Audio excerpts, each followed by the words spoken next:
ಪುಟ್ಟಕ್ಕನ ಮಕ್ಕಳು ಸಹನ ದುಃಖಕ್ಕೆ ಮುರಳಿ ಪ್ರೀತಿಯ ಔಷಧಿ ಕೌಸಲ್ಯ ಹೊಸ ಪ್ಲಾನ್. ಸಹನ ಅಳುತ್ತಾ ಮುರಳಿ ಬಹಳ ಸಂಕಟ ಪಡುತ್ತಾನೆ. ನನ್ನಿಂದಾಗಿ ಸಹನಗೆ ಎಷ್ಟು ನೋವು ಆಗುತ್ತಿದೆ. ನಾನು ಮಾಡಿದ್ದು ಹಾಗೂ ನಾನು ವರ್ತಿಸಿದ ರೀತಿ ಸರಿ ಇಲ್ಲ ಎನ್ನುವ ವಿಚಾರ ಮುರಳಿಗೆ ಮನದಟ್ಟಾಗಿದೆ.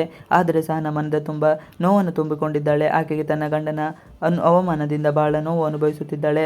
ಸಹನಳನ್ನು ಮಾನಸಿಕ ರೋಗಿ ಎಂದು ಮುರಳಿಯೇ ಸ್ವಂತ ಹೇಳಿದ್ದು ಆಕೆಗೆ ಸಂಕಟ ತಂದಿದೆ. ಆಕೆ ತನ್ನ ಗಂಡನ ಮೇಲೆ ವಿಪರೀತವಾದ ಪ್ರೀತಿ ಇಟ್ಟುಕೊಂಡಿದ್ದಳು. ರೂಮ್ನಲ್ಲಿ ಕುಳಿತು ನಡೆದ ಘಟನೆಗಳು ನೆನಪಿಸಿಕೊಂಡು ಅಳುತ್ತಾ ಇರುತ್ತಾಳೆ. ಬಹಳ ಬೇಸರ ಆಗಿರುತ್ತದೆ.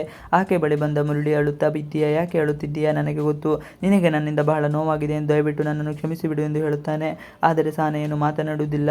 ನೀವು ನನ್ನ ಜೊತೆ ಮಾತನಾಡಬೇಕು, ದಯವಿಟ್ಟು ನನ್ನ ಜೊತೆ ಮಾತನಾಡಿ ಎಂದು ಕೇಳುತ್ತಾನೆ ಮುರಳಿ. ಕೊನೆಗೂ ಸಹನ ಮುರಳಿಸು ಮರೆತು ಗಂಡನ ಜೊತೆ ಸಹಜವಾಗಿಯೇ ಮಾತನಾಡಲು ಶುರು ಮಾಡುತ್ತಾಳೆ. ಇದನ್ನೆಲ್ಲೂ ಕೌಸಲ್ಯ ಕದ್ದು ಕೇಳಿಸಿಕೊಳ್ಳುತ್ತಿದ್ದಾಳೆ. ಆಕೆಗೆ ನನ್ನ ಮಗ ನನ್ನಿಂದ ದೂರ ಆದರೆ ಏನೋ ಭಯ. ಅದರಿಂದಾಗಿ ಸಹನಳನ್ನು ಹೇಗಾದರೂ ಮಾಡಿ ಸಾಯಿಸಬೇಕು ಎಂದು ಆಲೋಚನೆ ಮಾಡುತ್ತಿರುತ್ತಾಳೆ. ಆಕೆ ಸಹನಳನ್ನು ಕಂಡರೆ ಸ್ವಲ್ಪ ಕೂಡ ಇಷ್ಟವಿಲ್ಲ. ಹೇಗಾದರೂ ಮಾಡಿ ಸಹನಳನ್ನು ಮನೆಯಿಂದ ಓಡಿಸಿ ಬಿಡಬೇಕು, ಇಲ್ಲವಾದರೆ ಆಕೆಯನ್ನು ಸಾಯಿಸಿ ಬಿಡಬೇಕು ಎನ್ನುವ ಆಲೋಚನೆ ಮಾಡಿರುತ್ತಾಳೆ. ಈ ವಿಚಾರ ಆಕೆ ಅಳಿಯನ ಜೊತೆ ಪ್ರಸ್ತಾಪ ಮಾಡುತ್ತಿರುತ್ತಾಳೆ. ಕಾಲೇಜಿಗೆ ಬಂದ ಸ್ನೇಹ ಕಂಠಿ ತಂಗಿ ಸುಮಾ ಪರೀಕ್ಷೆಯಲ್ಲಿ ಫೇಲ್ ಆಗಿದ್ದಾಳೆ ಎಂದು ತಿಳಿದು ಸ್ನೇಹ ಬಹಳ ಶಾಕ್ ಆಗಿದ್ದಾಳೆ. ಕಾಲೇಜಿಗೆ ತೆರಳಿ ಸ್ನೇಹ ಹಾಗೂ ಕಂಠಿ ಪ್ರಿನ್ಸಿಪಾಲ್ನಲ್ಲಿ ಮಾತನಾಡುತ್ತಾರೆ. ತನ್ನ ತಂಗಿ ಓದುವುದರಲ್ಲಿ ಚಿಕ್ಕಂದಿದ್ದು ಸಹ ಮುಂದು, ಆದರೆ ಆಕೆ ಫೇಲ್ ಆಗಿದ್ದಾಳೆ ಎಂದರೆ ನಂಬಲು ಅಸಾಧ್ಯ. ದಯವಿಟ್ಟು ನಿಮ್ಮ ಕಾಲೇಜಿನ CCTV ಚೆಕ್ ಮಾಡಿ ಎಂದು ಸ್ನೇಹ ಪ್ರಿನ್ಸಿಪಾಲ್ ಬಳಿ ಕೇಳಿಕೊಂಡಾಗ ಸರಿ ಎಂದು ಒಪ್ಪಿಕೊಂಡು ಫೂಟೇಜ್ ತರಿಸಿಕೊಂಡು ನೋಡಿದಾಗ ಎಲ್ಲರಿಗೂ ಶಾಕ್ ಆಗುತ್ತದೆ. CCTV ಫೂಟೇಜ್ ನೋಡಿ ಶಾಕ್.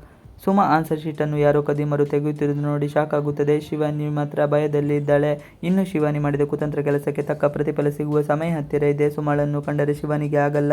ಸುಮಾ ಪುರುಷೋತ್ತಮ ಆದರೆ ಬಹಳ ಅಚ್ಚುಮೆಚ್ಚು. ಆದರೆ ಆತ ಶಿವಾನಿ ಜೀವನಕ್ಕೆ ಬಂದ ಬಳಿಕ ಸುಮಾ ಇನ್ನಷ್ಟು ದೂರ ಆಗಿದ್ದಾಳೆ.